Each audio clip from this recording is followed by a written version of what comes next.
दोस्तों, जब किसी लड़की की शादी होती है तो हर लड़की यही सपना लेकर के ससुराल जाती है कि उसके ससुराल में अच्छे पति मिले, अच्छे सास ससुर मिले और ढेर सारा प्यार मिले। ऐसे ही एक लड़की की शादी होती है जिसका नाम होता है नाजिया खातून। वो लड़की भी अपने ससुराल यही सपना लेकर के जाती है कि उसे भी अच्छा पति मिलेंगे, अच्छे सास ससुर मिलेंगे और ढेर सारा प्यार मिलेगा। लेकिन ससुराल जाने के बाद सुहाग रात के दिन करीब 11 बजे रात में ऐसा क्या होता है उसके साथ और क्या देखती है, क्या सुनती है, जो अपने रूम से चीखती और चिल्लाती बाहर निकलती है और शोर मचाने लगती है। उसकी चीखें सुन करके आसपास के लोग जमा हो जाते हैं और लोग पूछने लगते हैं कि क्या हुआ। लड़की कुछ नहीं बताती है और उसी रात में अपने घर वालों को फ़ोन करती है और घर वाले को बुला करके और उस गांव से, अपने ससुराल से चीखती और चिल्लाती अपने मैके चली जाती है।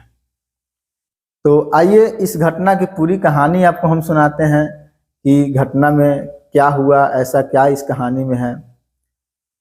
वीडियो को लास्ट तक देखिएगा, तब आपको पता चलेगा कि इस घटना में आगे क्या होता है। नमस्कार, प्रणाम। मैं मुकेश कुमार और फिर आज एक नई कहानी लेकर के आए हैं जो पूरी तरह सच्ची घटना पर आधारित है। यदि मेरे चैनल पर नए हैं तो चैनल को सब्सक्राइब कर लीजिए और वीडियो को लाइक कर दीजिए, जैसे ही मेरा हौसला बढ़ता रहे और हम रोज़ रोज़ ऐसे ही नए नए कहानी जो सच्ची घटना पर आधारित है वो आपको सुनाते रहें। आइए इस कहानी में आगे बढ़ते हैं। आज जिस घटना की कहानी आपको हम बताने जा रहे हैं वो घटना है हैदराबाद की, जहाँ एक बड़े कपड़ों को एक कारोबारी होते हैं जिनका नाम होता है यूसुफ और उनका पत्नी होती है जिनका नाम होता है हमीदा। उन्हीं का एक बेटी होती है जिनका नाम होता है नाजिया खातून। एक छोटा सा परिवार था, 3 लोगों का परिवार था और बड़े बिजनेस होने के कारण उनका हंसी खुशी से लोग परिवार उनका रहता था और अच्छा से उनका जीवन व्यतीत होता था। दोस्तों, यूसुफ की जो बेटी थी नाजिया, वो धीरे धीरे जवान हो रही थी और यूसुफ को उसका बढ़ते उम्र देख करके और शादी का चिंता सताने लगा था। पैसों की कोई कमी नहीं था क्योंकि बहुत बड़े कारोबारी था कपड़ा के यूसुफ, लेकिन वो ऐसा घर परिवार खोजता था, ऐसा घर परिवार चाहता था जहां हर तरह की सुख सुविधा हो।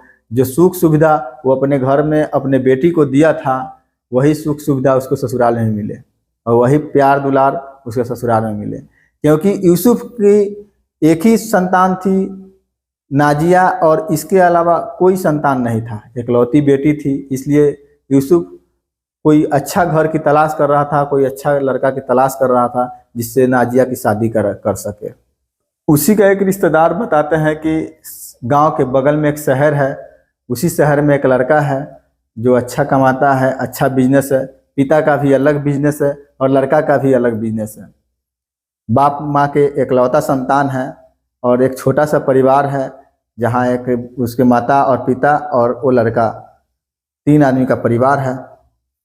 उसका पिता जो था लड़की का यूसुफ, वो बहुत खुश हो जाता है सुन करके, क्योंकि वो जैसा चाहता था वैसा ही उसको बताया जाता है। और तो यूसुफ जो था वो कहता है कि ठीक है कि शादी की बात चलाइए। और इसके बाद शादी की बात लोग चलाते हैं और बात बन भी जाता है। फिर एक दिन शादी का डेट फिक्स किया जाता है और बड़े ही धूमधाम से शादी किया जाता है। जब शादी होता है तो शादी के बाद नाजिया अपने ससुराल जाती है और ससुराल जाती है तो शादी के अवसर पर एक बहुत बड़ा फंक्शन रखा जाता है। वो एक ऐसा फंक्शन होता है जिसमें रिश्तेदार और गांव समाज के हर लोग शामिल होते हैं। इसके बाद कुछ रस्म होता है मुंह दिखाई का, वो रस्म भी हो जाता है। इसके बाद उसी दिन सुहाग रात था। नाजिया जब अपने बिस्तर पे जा करके और अपने पति का इंतज़ार करने लगती है, उसका पति कुछ लेट से आता है और आ करके और बोलता है कि हम थक गए हैं, कि तुम यदि चाहो तो तुम सो जाओ, हम भी सो जाते हैं। नाजिया कुछ नहीं बोलती है और सो जाती है। वो सोचती है यही कि शादी का दिन है तो शायद थक गए होंगे सच में। इसीलिए बोल रहे हैं सोने के लिए, और सो जाती है। इधर बगल में नाजिया सो जाती है और बगल में उसका पति जो होता है परवेज, वो सो जाता है। जब सुबह होता है तो फिर लोग जगते हैं और अपने अपने कामों में लग जाते हैं। फिर दिन गुजरता है, रात होता है। रात होने के बाद नाजिया पहले से ही अपने पति का से बिस्तर पर इंतजार कर रही थी, लेकिन उसका पति नहीं आता है। तो इंतजार करते करते करीब 12 बजता है। तो उसका पति जब आता है तो शराब के नशे में होता है। आता है और आ करके और उसके बिस्तर पे बैठता है, बैठ करके कुछ बातें करने लगता है। कुछ देर बातें करता है, इसके बाद कहता है कि कुछ दोस्त लोग थे जो शादी के पार्टी मांगे हुए थे, तो वही पार्टी देने के लिए हम चले गए थे, वहीं पे कुछ ड्रिंक कर लिए थे। नाजिया सुन करके उसको कुछ बुरा लगता है, क्योंकि सुहाग रात का दिन था, उस दिन भी कुछ नहीं हुआ और आज भी कुछ नहीं हुआ। फिर नाजिया कहती है कि ठीक है, आप सो जाइए, और हम भी सो जाते हैं, और दोनों सो जाते हैं। परवेज बगल में सो जाती है और नाजिया बगल में सो जाते हैं। लेकिन नाजिया जो थी वो सो करके और मन ही मन कुछ सोच रही थी कि आखिर के क्या बात है जो रोज के रोज ऐसे बहाने बना करके आते हैं और सो जाते हैं। फिर कल सुबह होता है और सुबह होने के बाद लोग जगते हैं, फिर अपने अपने काम में लग जाते हैं, और फिर शाम होता है।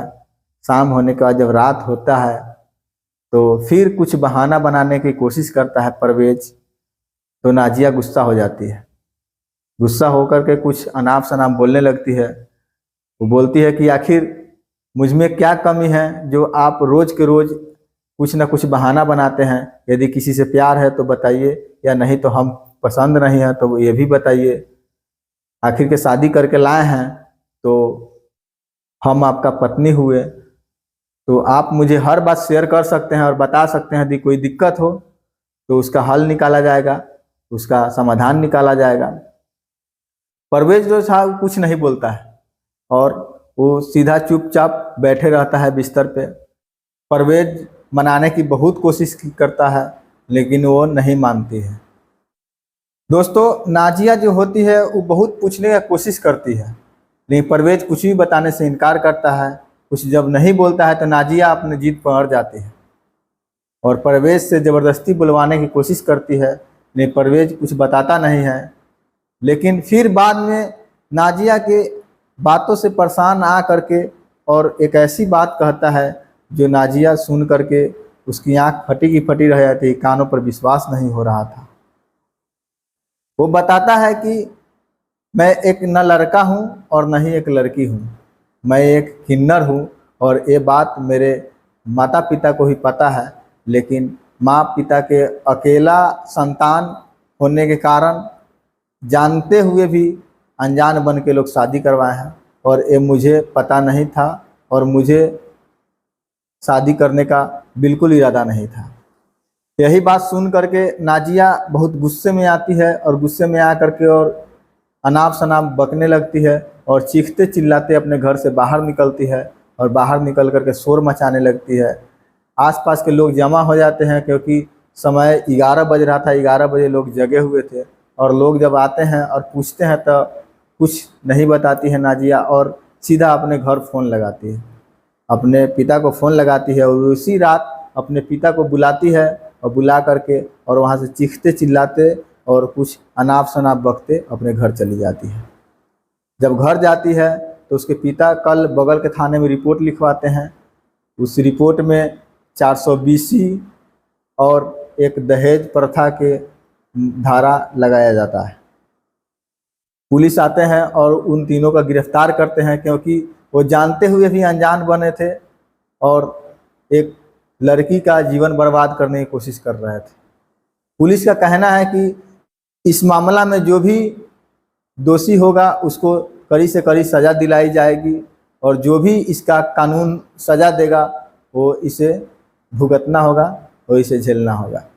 दोस्तों, आज के समय में वो लड़का और उसकी माँ और पिता और जो शादी करवाया था वो चारों अभी जेल में हैं और जेल की सज़ा काट रहे हैं। दोस्तों ये कहानी को, इस खबर को जो भी लोग सुने वो हैरान रह गए, परेशान रह गए। वो लोग यही सोचते थे कि कोई आदमी अपने निजी स्वार्थ के लिए किसी और का ज़िंदगी कैसे बर्बाद कर सकते हैं।